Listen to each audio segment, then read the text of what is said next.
You know, I've been flying for 47 years, ever since I came back from Vietnam in 1973, and I thought I'd seen every kind of cruelty this world could dish out. Name's Robert Bobby Martinez, Army veteran, and I was sitting 3 rows behind the most shameful thing I'd ever witnessed on a commercial flight. What happened next restored my faith that sometimes, just sometimes, the good guys win one. This story's gonna make you mad as hell for the first half, but stick with me. Because what that captain did changed not just one flight, but how I think about honor, sacrifice, and what it really means to serve your fellow veterans. It was November 3rd, 2023, Continental Flight 428 from Denver to Baltimore, 6:30 a.m. departure. I was heading to my nephew's wedding, first family gathering I'd been to in 5 years. Been kind of a hermit since my wife passed, and flying always makes me nervous. Too many memories of helicopters and things going wrong. I'd gotten to the gate early, usual habit from my military days, and was nursing my 3rd cup of coffee when I noticed the old man. He was sitting by himself near the boarding area, maybe late 70s, wearing a clean but faded tan jacket and black slacks that had seen better years. What caught my attention wasn't his clothes, though. It was the way he sat. Straight-backed, hands folded, completely still. Military bearing, no question about it. Guy looked like he'd been carved from granite, but there was something fragile about him, too. The way he kept glancing at his boarding pass, the careful way he moved when he shifted in his seat. I recognized the signs, old injuries that never quite healed right, the kind you carry forever. When they called for early boarding, he was first in line, moved with a pronounced limp, favoring his left leg, but he walked with dignity. Reminded me of my old sergeant, guy who took shrapnel in Korea, and never complained about it once. I boarded about 10 minutes later, economy class near the back, and saw him settling into an aisle seat about halfway up the plane. Good spot, plenty of legroom. Guy had planned ahead. That's when the trouble started. About 15 minutes after boarding, when most passengers were getting settled, I heard raised voices from the front of the plane. Couldn't make out the words, but the tone was clear. Someone wasn't happy. Flight attendant named Jessica, young woman with perfectly styled blonde hair and a smile that looked like it came from corporate training, was standing next to the old man's row. She was talking to him, but her body language was all wrong. Aggressive, impatient, like she was dealing with a problem that needed to be solved quickly. "Sir, I need you to move to seat 38D, I heard her say, loud enough that half the plane could hear. "We have a family that needs to sit together, and your seat is the only one available." The old man looked up at her, confused. "Miss, I booked this seat 3 months ago. I specifically requested an aisle seat because of a service-connected knee injury." "I understand your concern," Jessica interrupted, that fake smile never wavering. "But we have a situation here. This family got separated during booking, and we need to accommodate them." I craned my neck to see what family she was talking about. 3 rows ahead, a woman in her 30s was standing in the aisle with 2 kids, maybe 8 and 10 years old. They looked tired, but not particularly distressed. Kids were actually playing some game on a tablet, completely oblivious to the drama. "What's seat 38D?" the old man asked quietly. "It's in the back, middle row. It's the only seat available." I knew exactly where 38D was. Right behind me, in fact. Middle seat between 2 college kids who'd already spread their stuff across all 3 seats. No legroom, no aisle access, right next to the bathrooms where it gets noisy and smells like disinfectant. "Miss, I really can't sit in a middle seat," the old man said, still calm, but with an edge in his voice. "My knee doesn't bend properly. I need the aisle to stretch my leg, or it locks up completely." "Sir," Jessica's voice got harder, more authoritative, "I need you to cooperate with us here. If you don't move, we're going to have delays, and that affects everyone on this flight. That's when I started getting angry. This woman was basically threatening him, making him the bad guy for wanting to keep the seat he'd paid for. Classic airline bullshit. Create a problem, then blame the passenger when they won't accept the solution. The old man looked around the cabin, and I could see the weight of 100 stares on his shoulders. People were starting to whisper, point, shake their heads. A few passengers were openly glaring at him like he was some selfish old coot holding up their flight. "What about first class?" he asked. "Surely there's something available up there." Jessica's laugh was short and dismissive. "Sir, first class is completely sold out. Look, I'm trying to help you here, but you need to work with me." She leaned down closer to him, lowering her voice, but not enough that I couldn't hear. "Between you and me, that family paid for premium seats, too. They're gold members with the airline. You're not. And there it was. The real reason. Not some innocent booking error. This was about airline status, about who the company valued more. The old veteran who'd probably saved up for months to buy one decent seat was expendable compared to the frequent flyers. I watched the old man's face change. Not anger, exactly, but resignation. The look of someone who'd been through this kind of thing before, who knew that fighting back would just make things worse. "Fine," he said quietly. "I'll move."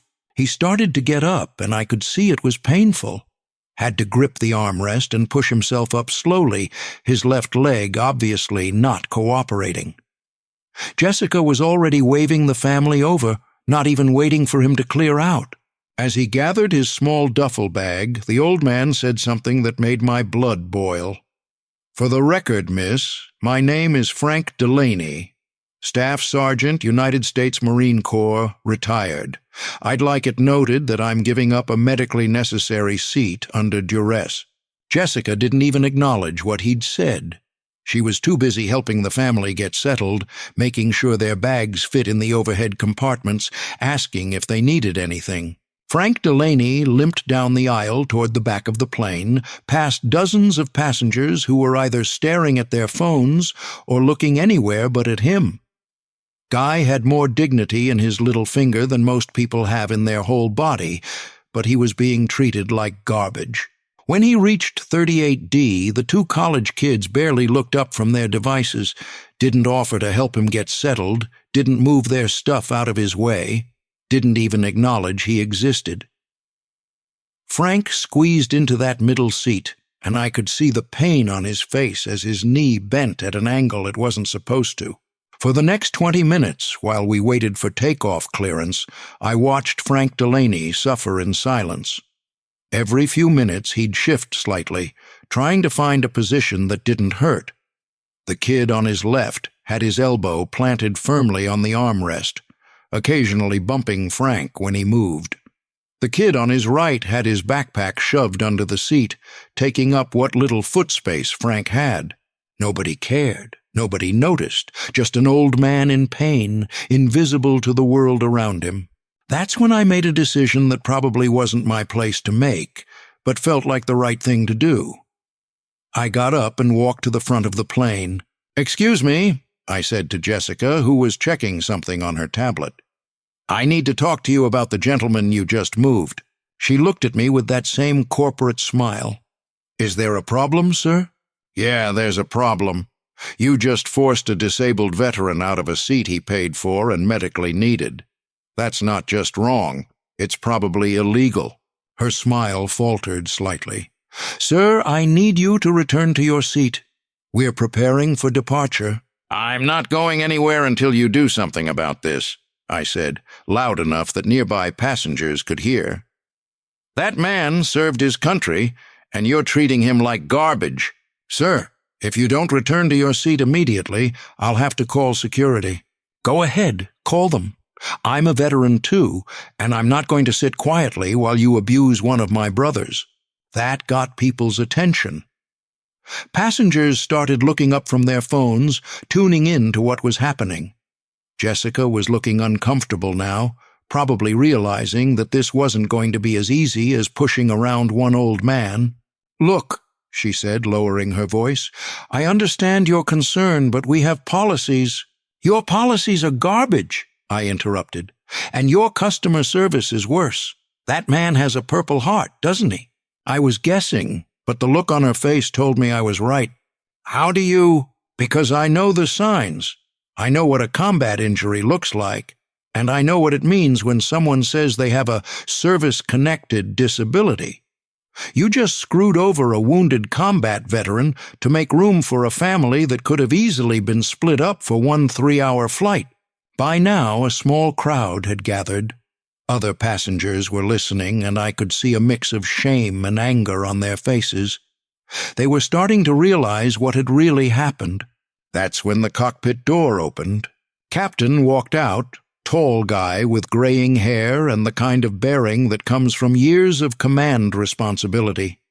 His name tag read Miller, and he had pilot's wings pinned to his uniform that looked like they'd been earned, not just handed out. "What's the situation here?" he asked, looking between Jessica and me. "Sir," Jessica started, "this passenger is refusing to return to his seat and is interfering with—" "Captain," I interrupted, "your flight attendant just forced a disabled Marine veteran out of a seat he paid for and medically needed. The man is sitting in the back in obvious pain while the seat he was assigned is occupied by a family that could have been accommodated in other ways." Captain Miller's expression darkened. "Show me." We walked to the back of the plane, and I pointed out Frank Delaney, squeezed into that middle seat, his face tight with pain. Miller took one look, and his jaw clenched. "Staff Sergeant Delaney," Miller said, and Frank looked up, surprised to hear his name. "Yes, sir? Captain David Miller, United States Air Force, retired. I understand there's been a seating issue." Frank straightened up as much as he could in that cramped space. "No, sir. No issue. Just a misunderstanding." Miller crouched down next to the row. "Staff Sergeant, I need you to be honest with me. Are you in pain right now?" Frank hesitated, then nodded. "Yes, sir, but it's manageable." "How long did you serve?" 22 years, sir. 2 tours in Korea, 1 in Vietnam." Miller stood up and looked around the cabin. When he spoke, his voice carried to every corner of the plane. "Ladies and gentlemen, this is your captain. I need everyone's attention for a moment." The entire plane went quiet. "I've just learned that we have a combat veteran on board who was asked to give up his assigned seat due to a medical disability. This is not acceptable." He paused, letting that sink in. "Staff Sergeant Frank Delaney served his country for 22 years, including combat tours in Korea and Vietnam. He booked and paid for an aisle seat because of injuries he sustained in service to this nation. He was then asked to move to accommodate other passengers." You could hear a pin drop. "I want to be clear about something. On my aircraft, we do not ask wounded veterans to sacrifice their comfort for anyone else's convenience. We honor their service, and we honor their sacrifice." Miller turned to Jessica, who was standing at the front of the plane, looking like she wanted to disappear. "Miss Bennett, you will personally escort Staff Sergeant Delaney to seat 2A in first class. If that seat is occupied, you will explain to the passenger that the captain is requesting it for a decorated veteran." "But, sir, first class is sold out." "Then unsell it. I don't care if you have to comp the ticket or upgrade someone else. Staff Sergeant Delaney will be seated in first class, and he will be treated with the respect he's earned." Frank started to object. "Captain, that's not necessary." "Sir, with respect, it absolutely is necessary. You've given enough. It's time someone gave back to you." As Frank slowly made his way to the front of the plane, something beautiful happened. One by one, passengers started standing up. First it was me, then the businessman across the aisle, then a woman with her teenage daughter. Within 30 seconds, the entire plane was on its feet, applauding. Frank stopped in the aisle, overwhelmed. I could see tears in his eyes as he looked around at all these people who'd ignored him 20 minutes earlier, but were now showing him the respect he'd never asked for, but always deserved. When he reached row 2, the passenger in 2A, some guy in an expensive suit, was already standing with his bag. "Honor to give up my seat, Sergeant," the man said, extending his hand. "Thank you for your service." As Frank settled into the spacious first-class seat, Captain Miller made one more announcement. "Ladies and gentlemen, in a few minutes we'll be taking off for Baltimore. We're going to arrive about 10 minutes late due to this delay, and I want everyone to know that I take full responsibility for that. Some things are more important than being on time." The plane erupted in applause again. But that wasn't the end of the story. Not by a long shot. About halfway through the flight, I was dozing when I heard commotion from the front of the plane. Opened my eyes to see a young man, maybe 35, standing in the aisle near Frank's seat. He was crying. "Sergeant Delaney?" the man said, his voice shaking. "Sir, I don't know if you remember me, but I'm Mike Santos. You saved my life in Vietnam." Frank looked up, confusion turning to recognition. "Corporal Santos? Jesus, what are you doing here?" "Flying home to see my dad. He's dying, sir. Cancer. And I was just thinking about all the things I never got to say to people who mattered, and then I heard your name and—" Mike broke down completely. "Sir, I never got to thank you. That day outside Da Nang when our patrol got hit, you carried me 200 yards to the LZ with a bullet in your own leg. I've been looking for you for 50 years. Frank was crying now, too. "Mike, you don't need to thank me. That's what Marines do." "No, sir, that's what heroes do. And I need you to know that because of what you did that day, I got to come home. I got to marry my high school sweetheart. I got to watch my 3 kids grow up. I got to walk my daughter down the aisle last month." He pulled out his phone and showed Frank pictures. "This is my family, Sergeant. This is the life you gave me." By now, half the plane was crying. I was crying. Even Captain Miller had come out of the cockpit and was standing in the aisle, tears streaming down his face. Mike sat down next to Frank, and they talked for the rest of the flight. 50 years of lost time, bridged by a chance encounter at 30,000 feet. When we landed in Baltimore, Frank was in no hurry to get off the plane. He sat in that first-class seat, talking quietly with Mike, exchanging phone numbers and addresses. The rest of us waited patiently. Nobody complained about the delay. As I was gathering my stuff, Captain Miller stopped me in the aisle. "Mr. Martinez, thank you for speaking up. Most people wouldn't have gotten involved." "Most people aren't veterans," I replied. "We take care of our own." He nodded. "What branch?" "Army, Vietnam, 71 to 73. You?" "Air Force, 26 years. 2 tours in Iraq, 1 in Afghanistan." We shook hands, that kind of firm grip that passes between old soldiers. "Captain, can I ask you something? How did you know Frank's full name and rank?" "Jessica only called him Mr. Delaney," Miller smiled. "I didn't. But when someone carries themselves like a staff sergeant and mentions a service-connected disability, you can make educated guesses. Plus, I could see his pain. Real pain, the kind that comes from real sacrifice." He paused. "And between you and me, I was looking for an excuse to do something about what I'd witnessed. Your complaint gave me the authority I needed. 3 weeks later, I got a phone call from Frank Delaney. He'd gotten my number from the airline. Apparently, Captain Miller had put in a request for passenger contact information so Frank could thank everyone who'd stood up for him. "Bobby," he said, "I wanted you to know what's happened since that flight." "Tell me." "Well, first off, Continental Airlines gave me a formal apology and a lifetime upgrade to first class. But that's not the important part." "What's the important part?" "Mike Santos and I have been talking every day. Turns out he lives about an hour from me, and his family wants to meet me. They're having a barbecue this weekend in my honor." "That's great, Frank. But there's more. Mike's been helping me connect with other guys from our unit. We're having a reunion next month. First time we've all been together since Vietnam. 30 guys who served together 50 years ago, getting together because of what happened on that airplane." I felt my throat tighten. "That's beautiful, Frank." "Bobby, I spent 50 years thinking nobody cared about what we did over there, thinking my service didn't matter to anybody but me. That flight changed everything. How so? Because it reminded me that there are still good people in this world. People like you, who see something wrong and refuse to stay silent. People like Captain Miller, who understand that doing right is more important than following rules. He paused. And people like all those passengers who stood up and applauded. For 50 years I felt forgotten. In 5 minutes on that airplane I felt honored. 6 months later, Frank called again. This time his voice was different, lighter. "Bobby, you're not going to believe this. Remember Mike Santos?" "Of course. His daughter Jessica is getting married next month. She asked me to walk her down the aisle."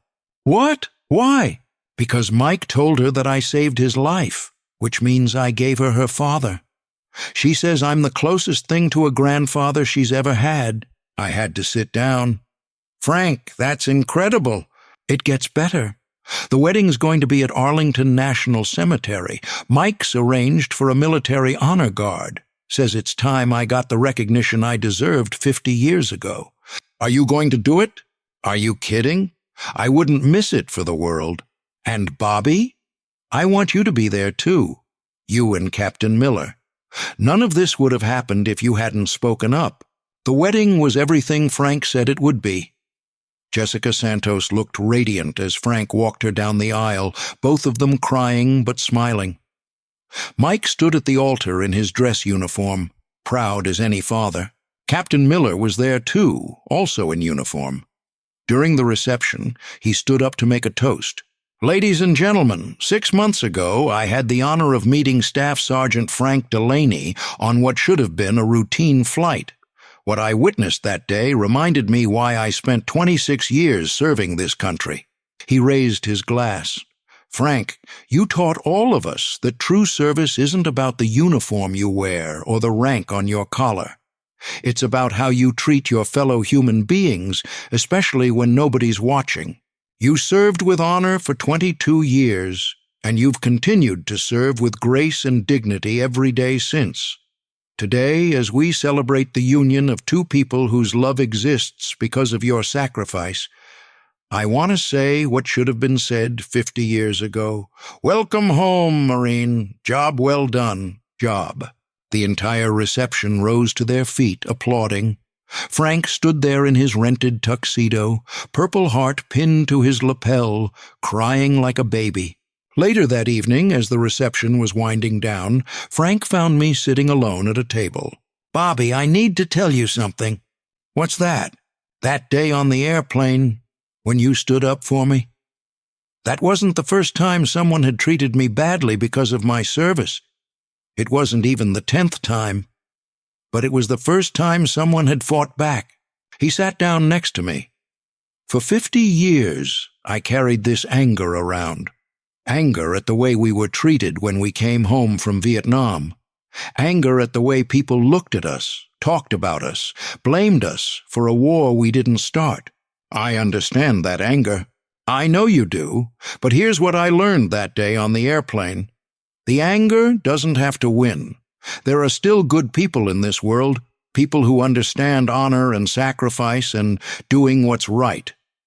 He looked around at the reception, at Mike dancing with his wife, at Jessica laughing with her new husband, at all the people who'd come together to celebrate love and family and the bonds that tie us together. This whole thing started because one flight attendant decided I didn't matter enough to keep the seat I'd paid for, but it ended with me gaining a family I never knew I had, and being reminded that my service, all our service, meant something. Frank reached into his jacket and pulled out an envelope. "I want you to have this." Inside was a letter, handwritten on personal stationery. "Dear Bobby," it read, "thank you for reminding an old Marine that some battles are still worth fighting and that the best victories are the ones that lift up others instead of tearing them down. You didn't have to get involved that day, but you did. You didn't have to care about a stranger's dignity, but you did. That's what honor looks like. Semper Fi, Frank, I folded the letter carefully and put it in my wallet, where it stays to this day. As I drove home that night, I thought about what had happened over the past 6 months. How one moment of standing up for what's right had rippled outward, touching dozens of lives, healing old wounds, creating new connections. Frank was right. There are still good people in this world. People who understand that service doesn't end when you take off the uniform. People who know that taking care of veterans isn't just good policy, it's a moral obligation. And sometimes all it takes is one person willing to say, "This isn't right," to change everything. 6 months after the wedding, I got one more call from Frank. "Bobby, I've got news." "Good news, I hope." "The best. Continental Airlines asked me to be their official spokesman for veterans services. They're starting a new program to make sure what happened to me never happens to another veteran." "That's fantastic. But that's not all. They want you to help design the program. Apparently, Captain Miller recommended you specifically." "Me? What do I know about airline policy?" "You know what matters, Bobby. You know that veterans deserve better, and you're willing to fight for it. So that's how I ended up working with Continental Airlines on their Veterans First initiative. We trained flight attendants to recognize service members and veterans. We created policies to protect disabled travelers from discrimination. We established a program to upgrade veterans to first class whenever possible. Most importantly, we made sure that every Continental employee understood that when someone has served their country, you don't ask them to give up what they've earned. You honor their sacrifice, and you treat them with the dignity they deserve. The program has been so successful that 12 other airlines have adopted similar policies. Thousands of veterans have benefited from the changes we implemented. But for me, the real victory was smaller and more personal. It was watching Frank Delaney transform from a forgotten old man sitting alone in an airport to an honored veteran surrounded by family and friends who love him. It was learning that Captain Miller started a foundation that helps homeless veterans find housing and employment. It was discovering that Mike Santos had dedicated his retirement to locating and reuniting Vietnam veterans with their unit members. Most of all, it was understanding that sometimes the smallest acts of courage, speaking up when something's wrong, refusing to stay silent when someone's being mistreated, can change not just one life, but dozens of lives. Every time I fly now, I look around the cabin for veterans. They're easy to spot if you know what to look for. The bearing, the alertness, the small signs of old injuries carried with dignity. And when I see them, I make sure they're being treated right. Because Frank Delaney taught me that we're all connected, that service binds us together across generations and conflicts and differences that seem important until you realize they're not. We take care of our own, always have, always will. That's what honor looks like. That's what America is supposed to be about. And sometimes it all starts with one person willing to stand up and say, "This isn't right, and I'm not going to let it happen." That's a lesson worth remembering and a story worth telling, every single time.